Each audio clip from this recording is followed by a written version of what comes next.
Cheers, guys. Epix911, welcome to the Elitist Geek VR news for Sunday, November 20th, 2016. Let's jump right into VR, guys, and start with Doom 3 BFG HTC Vive Edition. Now, I am having just an absolute blast getting to know this game again. I don't think I've done a full playthrough of this game in probably over 6 years, and I'm just having a lot of fun. The locomotion system pulled right out of Onward works brilliantly, in my opinion. It just works fantastic, and it's further proof of the absolute BS, and I talked about this 3-4 days ago, can't remember who it was, that said VR does not lend itself to fast-paced experiences. Raw data, Onward, Doom 3, and quite a few other titles would beg to differ. It works just fine, and it works brilliantly. The only complaints that I have, and they really have to do strictly with the cutscene aspect of the game, that whole intro beginning section where you land and get introduced to the characters, the setting, and ultimately get sent to where the demon outbreak begins. The cutscenes sometimes work and sometimes don't. Sometimes you get put in really odd positions. The NPCs get stretched and start defying physics. Just some weird polygon stuff that defies physics happens throughout that. But when the actual gameplay starts, you'll be happy to know that that part all works brilliantly. Yes, your Marine, without any kind of patching, has figured out how to use a flashlight and a gun at the same time. In fact, you can switch the hands. They're interchangeable. If you're left-handed, just hold the gun in your left hand and the flashlight in your right. It's brilliant. It's so simple and it works. And the pacing loses absolutely nothing. It's as fast as you need it to be. And it's very, very visceral, very in your face. I just love it.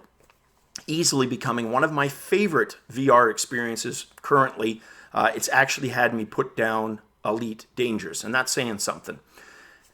Now, what I want to talk about next has to do with the Vive controllers. Those of you who also have HTC Vives just want to get your take on the battery life of the controllers, because I think I'm approaching about 5-6 months now, and definitely noticing, like, the reality of lithium-ion batteries is that they get about 500 full charge-discharge cycles before they start becoming next to useless.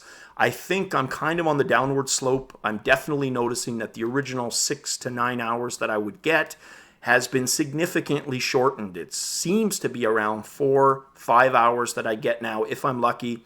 Haven't measured that. I'm going to. Just thought I'd throw that out there. For those of you with Vives, and I know there's quite a few of you that play a lot more Vive than I do, has that been something you noticed? Let me know. Next up, Paperboy, which was an absolute classic in the 1980s. Now, I don't know about your areas, but here where I live now, paper routes are for adults. They've taken them away from kids. It's adults in cars that get sent a nice little check because everything's electronic now once a month. Back in my day, I'm not going to give you that we hiked uphill both ways in snow, but I will say we got shafted in the form of having to collect money. We would pay the paper company their due first, and what we were left with was our profit. But of course, what would you be left with? And if you're thinking deadbeats, absolutely. So we were left with the people that would slam the door in our face, swear at us, tell us to get lost and how to do it in very articulate language and terms. And you would never realize fully the profit that you were owed. So yeah, playing 80s Paperboy was cathartic. Absolutely. I was able to work out a lot of that anger towards those deadbeat customers by throwing papers, smashing stuff, throwing them through their front windows, etc. Had a lot of fun with that game. Dev company Meerkat Gaming is creating a version for the HTC Vive and the Oculus Touch, so it's going to be available for both platforms, which is homage to the 80s Atari classic. It's going to be called Special Delivery, and I think they've done a brilliant job. I'm going to put the link in there. I see right now that I haven't included it, but I will. Check it out. I think they've kept the graphics kind of understated, which works. It works brilliantly. It doesn't need to be complex. It's all about the actions of the Paperboy and the experiences as he or she is kind of going along his route, right? Next up, we have Yore VR. Yore as in Y-O-R-E, times of Yore. And it's a medieval open world sandbox game for the HTC Vive, I guess, or Experience, if you don't consider that a game. Currently, as so many, in early access for $14.99 US. Start with all the basics: harvest wood, build a smithy, build a town, hunt, take care of agriculture, etc. If that's your type of game, there you go. Check it out. Most of the comments, and I always say take these with a grain of salt, seem to be fairly positive. The few negative, and it was literally just 2 that I saw that were negative, talked about CTDs or crash to desktop bugs, which very often aren't the game's fault. They're driver related, etc. So in this case, I would say so far the reviews look promising. It looks to be a fun experience. Not my bag, but for those of you into this type of thing, there you are. Next up, Smash Party, a destruction-based game, also not quite my cup of tea, but it's going to be free for HTC Vive. You basically spend your time in a cage with a virtual audience watching you smashing dishware, toilets, all kinds of objects. Hey, if that is your thing and that's what you enjoy, there you go, and it's free. So that's Smash Party. Start with the news. Former id executive Steve Nix has started his own company called ForwardXP, and as the name suggests, he and his company will be focusing mostly on virtual reality experiences as opposed to games, specifically user interfaces, an area that he says is currently very underserved. There's lots of work to be done on the user interfaces to make them much, much better as part of your virtual reality experience. So it'll be neat to see what they come up with. He was also a previous CEO at Volver, and ForwardXP is based out of Dallas in the state of Texas. So very cool. Definitely be keeping an eye on that. Next up, Google tools that allow you to complete and edit and upload your 360 content, and in the process, optimize your search engine rankings if you use Google's tools. And we're talking about Google's VR View, Street View, Cardboard Camera. There's tools within those to upload your own 360 content and, like I said, benefit search engine wise. So I've included the link to that.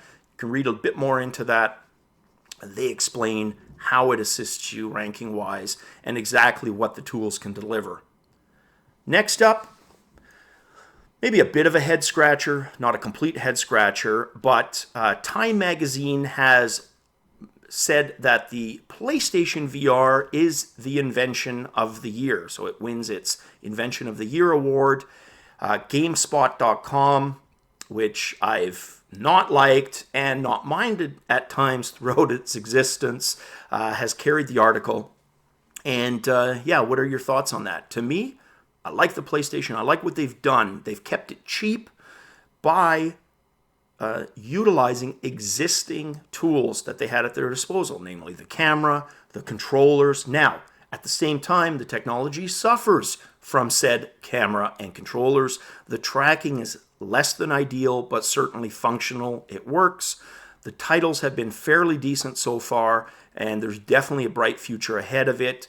Would I have been a little bit more PC-centric with it? Well, I think from an innovation point of view, not a price point of view, which is certainly what Time Magazine has admitted went heavily in Sony's favor, is that the technology in the Oculus Rift and the HTC Vive side of the equation is certainly more spectacular and innovative than the PlayStation VR. But regardless, I support the PlayStation VR equally and hope it has continued success. It's going to benefit all of virtual reality.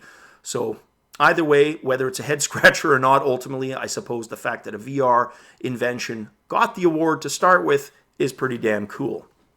Next up, according to Japan Times, an English language Japanese news site, this has been the year of virtual reality, basically the year that VR takeover begun.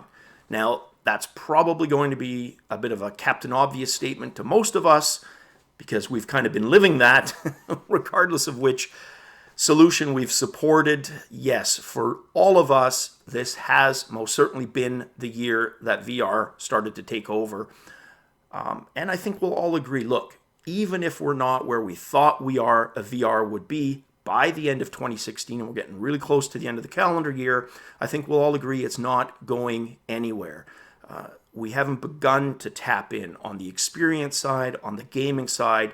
There are so many more experiences, and that's another thing I love about Doom 3. Yes, it's an old existing game, but converted into virtual reality, it has a freaking new lease on life. It's fantastic. There's other games that could benefit from that. I would love to see Half-Life 2, for example, fully, completely in VR on the Rift and the Vive.